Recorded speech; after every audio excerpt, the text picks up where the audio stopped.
Zahvaljujem predsjedavajući, uvaženi državni tajniče Uhlir.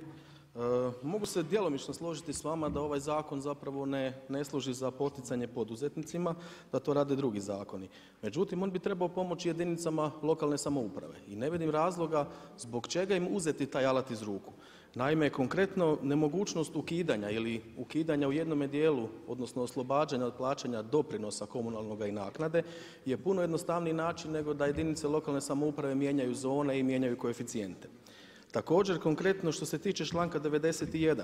koji definira povrat komunalnog doprinosa u slučaju ako je građevinska dozvola prestala važiti ili je poništena, građevinska dozvola ima rok trajanja 3 godine, znači može se produžiti jedanput još dodatno.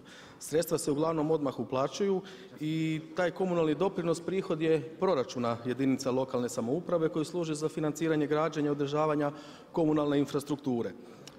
Zanima me iz kojeg razloga u ovom slučaju dovodimo, ajmo tako reći, u nezavidan položaj one jedinice lokalne samouprave, osobito one koje imaju manje novčane prihode, koje će recimo ta sredstva koja su uplaćena već utrošiti u izgradnju i održavanje komunalne infrastrukture, a nakon određenoga vremena vidimo ne njihovom krivicom zbog poništenja građevinske dozvole, morat će doći u situaciju da će ta sredstva morati vratiti i upitno hoće li ih imati od kuda vratiti. Hvala.